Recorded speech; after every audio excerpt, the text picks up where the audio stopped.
Dawn arrives without color. The light drifts across the battlefield like a memory that doesn't want to be remembered. Everything here is motionless, a landscape of silence and scars. The trees are splintered, the snow carries ash, even the air tastes like rust and smoke. No birds, no voices, only the faint hum of something enormous that has finally grown tired of killing. It's the hour before orders, the hour when soldiers stare at nothing and wait for the war to start breathing again. And then a sound that doesn't belong here. A woman's voice, hoarse, uncertain, almost swallowed by the wind. She's calling someone by name. The syllables drag across the frozen field, crossing the twisted wire and the broken helmets. They travel farther than any bullet, a whisper that refuses to die. She listens, waits. For a heartbeat, there's nothing. Then faintly, an answer, a moan, somewhere between pain and prayer. Someone is still alive out there, between the lines. Her name is Anna, 23 years old, a nurse who hasn't seen a mirror in months. Her hands are rough from cold water and burned bandages. Her uniform carries the smell of disinfectant and fear. She has learned the rhythm of explosions, the way silence means reload, the way the ground trembles before it bleeds. For weeks, she has followed orders. Stay in the trench. Treat only those who can be carried in. Do not go beyond the line. But this morning, something in the tone of that voice cuts through the logic of survival. It isn't about sides. It isn't about uniforms or nations. It's about one sound, human and fragile, asking not to be forgotten. Anna stands. The cold bites her face. Her breath rises like smoke. Someone shouts behind her. Her name, a warning, a curse. She doesn't turn back. She pulls the scarf tighter around her chin, presses her medical pouch to her chest, and steps onto the open field. Snow crunches under her boots. Each step echoes like defiance. The air is sharp, alive with invisible motion, bullets, wind, memory. She doesn't look for cover. She looks for life. Somewhere ahead, through the haze, a figure is moving, crawling, reaching. The flare of a distant shell throws light across the snow, and for an instant she sees the truth. Two men lying close together. One in her uniform, one in the enemy's. Her heartbeat slows. This is not about victory or surrender. It's about the space between them, and the choice she's already made. The war will not change because of this. But something inside the war just did. How one voice can cross where armies cannot. Before the field, before the silence, there was sound, constant, unbearable sound. The clatter of stretchers, the hiss of lanterns, the echo of pain trapped under canvas roofs. Anna lived inside that rhythm, the rhythm of emergency. The field hospital sat just behind the front line, where the snow never stayed white for long. Morning began with the smell of ether and kerosene, and ended with a whisper over a body that wouldn't wake again. No one counted the dead anymore. Only the bandages left. Her hands were never still. They tied, cut, lifted, pressed, wiped.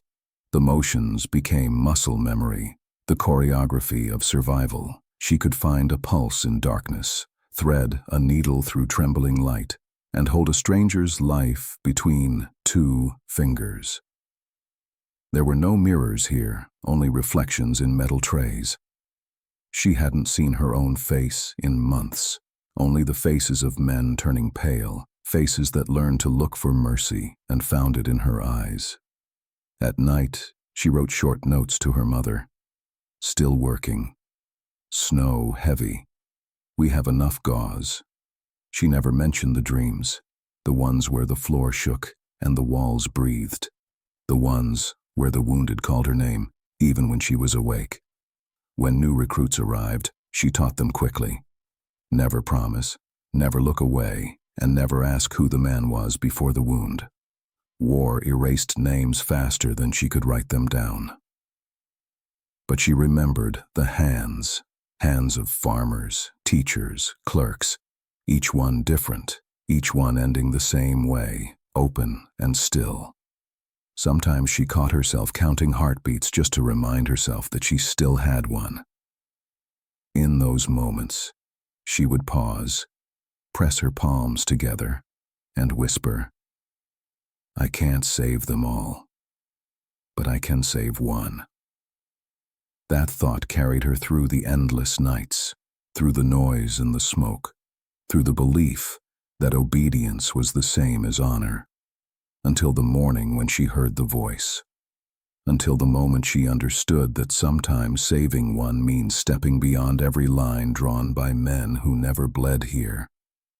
Her hands had learned to heal, but now they would learn something harder, how to disobey in the name of life, how one pair of hands keeps believing when faith runs out. The order was simple: no one crosses the line. It had been repeated so many times it lost meaning, like a prayer spoken without belief. The front commander's voice echoed in her mind. Leave them. The dead don't need nurses. But what if they weren't dead? What if the cries she heard were proof that the map was wrong, that life still existed in the space labeled no man's land? Anna stood at the edge of the trench, watching the horizon fade into smoke. The world beyond was only 50 meters wide, but it might as well have been another planet. Men had died trying to cross it. She knew every crater by heart, the places where the snow hid mines, where the wire curled like broken ribs. The others warned her, "It's madness. You'll be shot." She nodded, but their words felt distant, like the echo of a decision already made. Inside her coat pocket she carried a small notebook, a record of names, blood types, and one sentence written weeks ago. "If the war forgets them, I will not." Now that line felt like a promise. She waited for the shelling to pause. The air turned still, heavy, expectant. One step up the trench ladder, then another. Her boots met open ground. The cold struck her lungs like glass. For the first time in months, there was no roof above her, only sky and the sound of her own breath.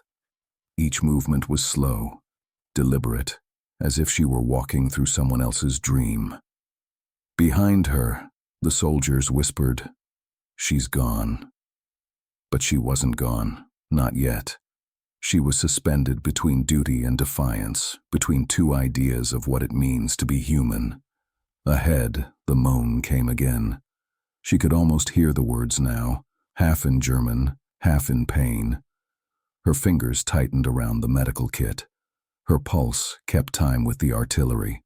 In the distance, another flare rose, revealing the shape of a man crawling toward nothing. She wanted to shout, but swallowed the sound. Words were dangerous here. Only silence could protect her now. She lowered herself into the snow, moving with the patience of someone who already accepts what might happen next. In war, they said, saving lives is heroism. But out here, saving the wrong life, that was treason. How one step beyond orders redraws the meaning of duty. The air between the trenches was colder than she imagined. It wasn't wind, it was absence, a stillness that swallowed every sound. The field stretched before her, crater after crater, each one filled with shadow and fragments of men. No flag, no color, nothing left to separate sides. The thin hum of war idling between breaths. Anna moved low, one palm in the snow, one clutching her kit. Her heartbeat marked the rhythm of the crawl. Now and then, a bullet hissed far above, but the guns were busy elsewhere, and for a moment, she was invisible, a ghost stitched to the ground. She counted the meters like prayers, 5, 10, 15. The cries were clearer now, two different voices, one in Russian, one in German. Both raw, both broken. The sound of the human throat when the mind has stopped pretending courage. She slid into a shell hole, pressed her body against the frozen mud. Two figures lay ahead, close enough to touch yet separated by language and fate. The Russian, her own, stared at the sky, his leg wrapped in a torn belt. The German bled from the chest, shivering in silence. Between them lay her last roll of bandage. For a second she froze, watching their breath rise together, thin and uneven. Her orders had always been simple: save your own. But here, in the middle of nowhere, there was no own, only the living and the dying. She tore the bandage in half. The fabric split with a sound that felt louder than gunfire. First, she reached the German, the one closer to death. His eyes flickered open, glassy, terrified. He flinched from her hand, whispering a word she couldn't understand. "Quiet," she said softly, pressing the cloth against his wound. He stared at her face, searching for betrayal and finding only exhaustion. Then she turned to the Russian.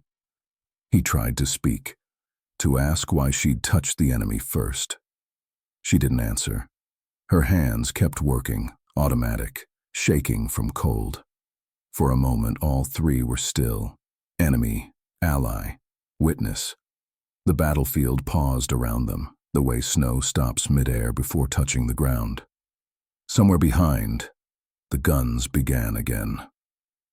Shells screamed overhead, their light flickering across her bent figure, a nurse stitching two worlds together under fire. She whispered to herself, "I'll treat whoever breathes first. That's the only rule left." In that crater, mercy was no longer weakness. It was survival for what remained of the human soul. How one bandage can unite enemies under the same pain. The flare faded, leaving only darkness and the thin smell of burned snow. Anna pressed harder on the German's wound, feeling the blood warm her palms.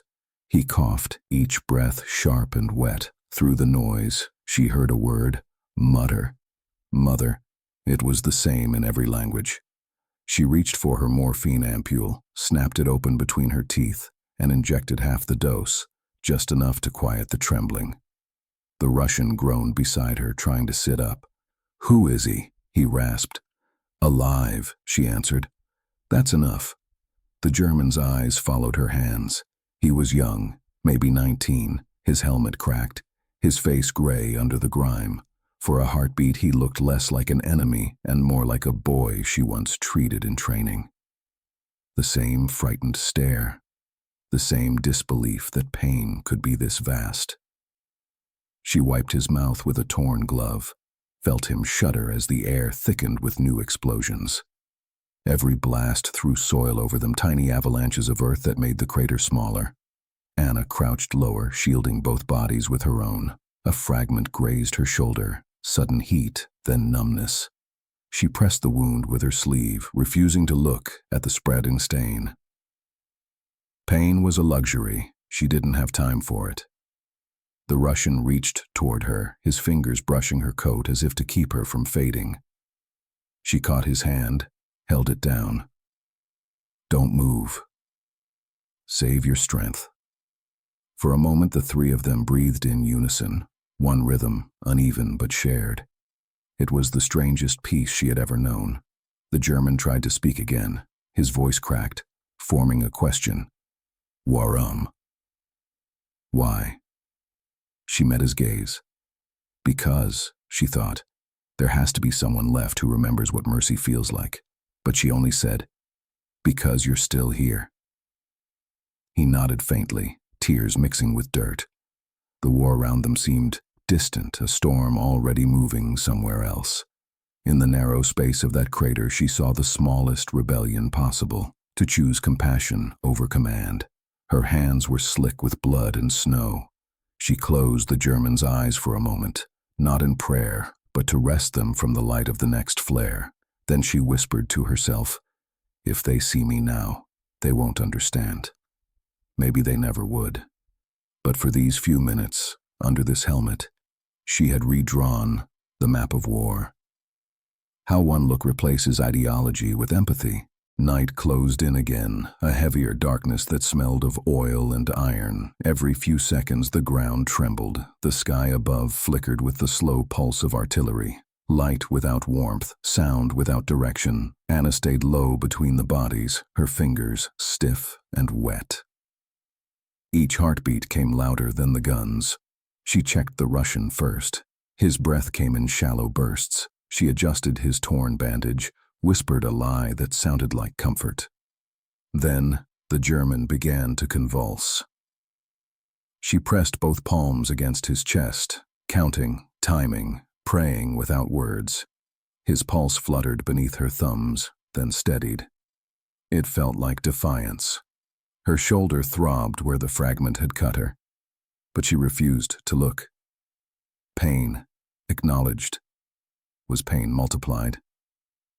She pulled the last strip of cloth from her kit and tore it into smaller pieces, one for each man, and a sliver for herself. The fabric smelled of smoke and iodine. She wondered if mercy had a scent. A new barrage started. The air changed pitch, a rising hum before the scream. She threw herself over the two wounded, feeling the shock wave pass through her bones. Dirt rained down. Fragments bit into the snow around them. For a second, she imagined the entire world collapsing inward, a breath held too long finally breaking apart. When it ended, everything was dust and ringing ears. Her own voice surprised her. A whisper. "Still here, all of us." She laughed once, a small, cracked sound, and tasted metal on her tongue. The German stirred, eyes half open. He reached for her wrist, weakly gripping it as if to anchor her. She let him hold on. It was not forgiveness, not understanding, only the simple need to feel another pulse. Somewhere behind them, a flare lit the horizon red. Snowflakes glittered in the smoke like falling embers. Anna realized that if she died now, this would be the last thing she saw. A world burning and beautiful at the same time. She whispered to both of them, "Stay quiet. Morning will find us." They didn't know the words, but they understood the tone. Her voice had become a lullaby, a rhythm stronger than fear. Another shell fell closer. The explosion shook loose the earth above their heads. She felt her body tremble, then steady. The decision was already made. She would not stop. How one wound becomes a vow to heal. The first trace of dawn arrived, disguised as smoke. Light crept sideways through the haze, turning everything the color of ash. Anna opened her eyes to motion. The German was unconscious again, the Russian murmuring something that sounded like a prayer. Both were alive. For now. The guns had not stopped. Somewhere behind her, orders were being shouted, but the words dissolved before they reached the field. She felt only vibration, the language of chaos. She had to move them. Staying here meant waiting to be erased. Her breath steamed against the frozen air as she looked around. A torn parachute flapped against a post, pale fabric, strong cord. She crawled toward it, cut free a length, and began knotting it through her coat sleeves. Improvised straps, enough to drag a body. First, she rolled the Russian onto the parachute, grimacing as he cried out. "Easy," she whispered. "You'll curse me later." Then she turned to the German, lighter, smaller, and tied him beside the first. Two enemies, bound together by the will of a woman no one had ordered to do this. She pulled.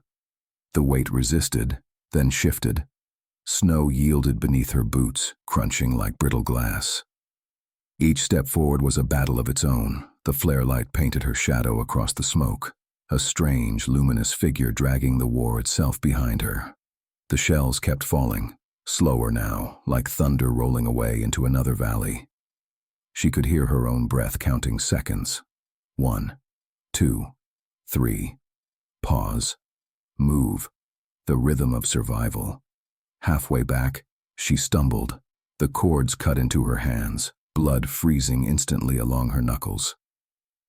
She thought of home, the warmth of a stove, her mother's voice reading letters aloud. She wondered if anyone would ever believe this moment. Probably not. People prefer neat stories, heroes, victories, flags. This was none of that. This was simply refusal. Refusal to let death decide everything. A new whistle overhead. She fell flat, the bodies sliding against her legs. When the blast cleared, she pushed herself up again. Every muscle screamed. But the horizon glowed faintly. The trench line closer than before. Voices carried on the wind. She couldn't tell if they were friend or foe. It didn't matter. She dragged until her knees buckled, until the first shout reached her name, until arms lifted the wounded away from her grasp. Then, finally, she stopped. Behind her, the path through the fire steamed in the snow, a corridor of care carved by a single will. How one woman turned a battlefield into a corridor of care. When the light finally broke across the field, it looked nothing like victory. The snow glowed faintly gold, but beneath the surface everything was red. Men moved like ghosts between the smoke columns, their breath forming small, uncertain halos. Anna lay face down for a moment, listening. The guns were distant now, replaced by shouts, boots, the language of the living. Someone grabbed her shoulder. "Who's this?" a voice barked. She turned slowly, dizzy, half blind from exhaustion. Two soldiers stood above her, their rifles pointing at the men she'd dragged. One of them recognized her uniform and hesitated.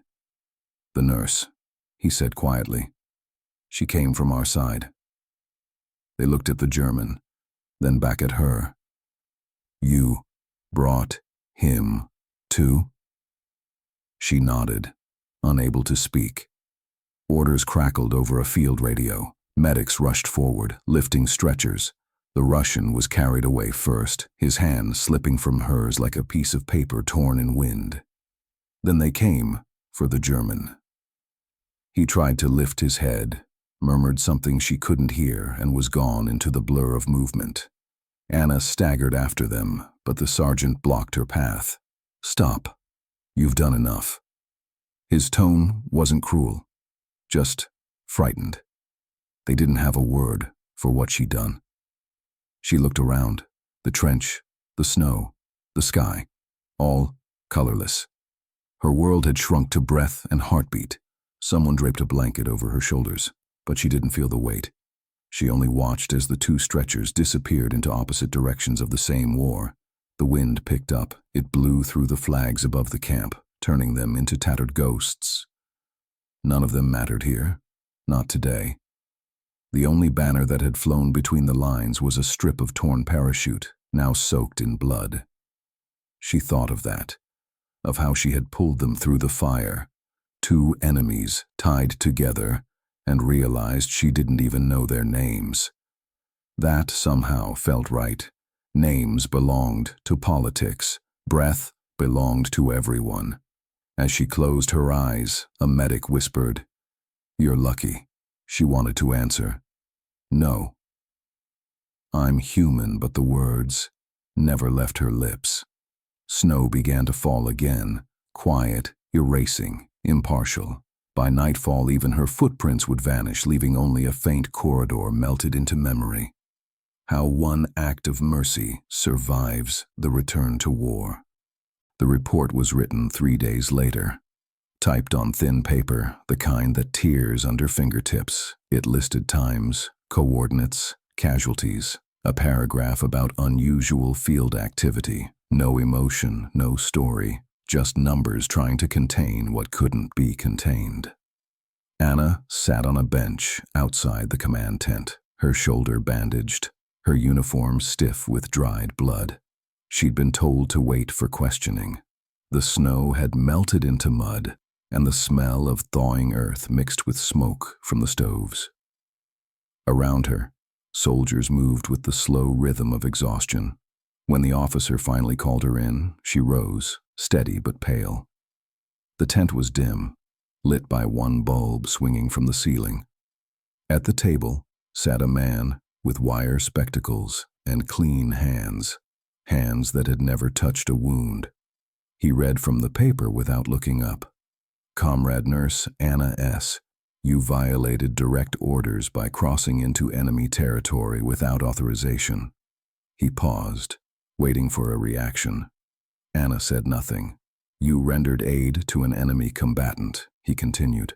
Is this accurate? She nodded once. Why? The question hung in the air longer than any shell. She wanted to answer simply, because he was alive. But the words felt too small. Instead, she said quietly, because there was no one else left to do it. He studied her, trying to decide if that was bravery or madness. Then he sighed, leaned back, and for the first time let the paper drop to the table. Do you understand, he said, that if every nurse did what you did, there would be no front line left? Anna met his eyes. Maybe that's what we're trying to reach, she said. He didn't reply. Outside, the wind rattled the canvas like distant applause. After a long pause, he picked up his pen and signed the page. The ink spread slightly in the cold. The report would read, crossed front line, in effort to retrieve wounded personnel, displayed initiative under fire, recommendation, commendation for bravery. He didn't say the words enemy or mercy. Those didn't belong in official language. But as she turned to leave, he added almost to himself, You're the first person I've met who disobeyed for the right reason. She stopped at the entrance, looked back once and said, Sometimes obedience is just another kind of fear. The flap of the tent closed behind her. For the first time, the line she had crossed existed only on paper. How one act of disobedience becomes an example of honor. The war ended the way storms end, not with peace, but with exhaustion. When it was finally over, there were no parades in her sector, only trains heading east, packed with silence. Anna was assigned to a recovery ward in a half-burned hospital. The days blurred together, cleaning wounds that refused to heal, burying those who didn't survive the journey home. Years later, the memories began to fade like old film, grainy, flickering, always on the edge of disappearing. She kept her nurse's badge in a drawer, and sometimes at night she traced the worn edges of it with her thumb, trying to remember the faces she once saved. Then one morning, a letter arrived. Foreign handwriting, strange paper, the address slightly misspelled. Her hands trembled as she opened it. Inside, a few short lines, written in careful, hesitant German. Ich erinnere mich an die Frau im Schnee. I remember the woman in the snow. No name, no rank, no return address, only that sentence. Anna read it again and again. She saw the crater, the smoke, the boy's frightened eyes, the way his hand had clung to her wrist. So he had lived. Somehow, through all the chaos and years, he had lived. For a long time, she sat by the window, watching the light move across the floor. The world outside had changed. New uniforms, new flags, new words for old wounds. But this letter, it came from a place untouched by propaganda, from a single human memory that refused to vanish. She thought about answering, but what could she say? That she had nearly forgotten his face, that saving him had cost her belief in victory, that she still woke to the sound of flares in her dreams. Instead, she folded the letter carefully, placed it between the pages of her medical manual and whispered, That's enough. Over the next years, she would sometimes imagine where he might have gone. A factory, a family, a quiet life, far from trenches. Maybe he told his children about the nurse in the snow. Maybe he didn't. It didn't matter. The memory itself was proof that one act, one impossible choice, had survived everything built to erase it. When she grew older, people would ask her about the war. She always said the same thing. It taught me what's stronger than death, remembrance. How one memory outlives the silence of peace. The film reel clicks softly. On the screen, a woman in a hospital uniform, hair silver, face lined by time. Her name appears in faded type, Anna S. The year is 1971. She's being interviewed for a veterans archive, a project meant to preserve ordinary heroism. The interviewer's voice is polite, rehearsed. He asks about medals, about courage, about the moment you realized victory was possible. Anna smiles faintly. "I didn't think about victory," she says. "I thought about breathing." Her hands rest on the table, folded gently. They tremble slightly. "Old wounds?" the interviewer asks. She shakes her head. "No. Memory those hands had held lives. Now they hold a teacup, fragile and chipped." The camera lingers. On the veins, the scars, the quiet strength in each movement. "Do you regret it?" he asks finally, crossing the line. She looks away for a long time. Outside, a bird lands on the windowsill. A small, ordinary interruption to the weight of history. When she turns back, her voice is calm. "If I hadn't gone," she says, "I'd still hear them calling." The interviewer nods, uncertain what to say. He shifts his papers, but Anna continues almost to herself. "We tell young people about bravery as if it's loud. But real bravery is quiet. It trembles. It doesn't shout about what it's done." The camera captures a close-up, her fingers moving slightly, as if still feeling for a pulse. "They shake," she says softly, noticing the movement. "Not from fear, from memory. Every time I wash my hands, I remember the snow melting on them." The interviewer ends the recording. The tape spins out, a soft hiss filling the room. Anna sits for a moment longer, watching her reflection fade from the dark screen. Later, she walks home through the streets of a peaceful city. Children play in the snow near a monument she never visits. She carries her shopping bag in those same trembling hands. Passers-by don't recognize her. They shouldn't. The point was never fame. It was that someone once lived because she disobeyed. At home, she sets the kettle on the stove, waits for the whistle, and places her hands flat on the table. Still trembling, still remembering. How one gesture continues to heal decades later. The camera moves over the landscape slowly, almost reverently. What was once a battlefield is now a meadow. Tall grass sways under the wind, soft and golden, hiding the shapes of the past. From above, it looks peaceful, but if you look closely, the ground still carries scars. The narrator's voice breaks the silence. They say the earth remembers everything. And it does. The metal beneath the soil corrodes, bullets sleep in their rust, and every spring, the frost pushes them a little closer to the light. At the edge of the meadow, a small team of archaeologists works carefully with brushes and gloves.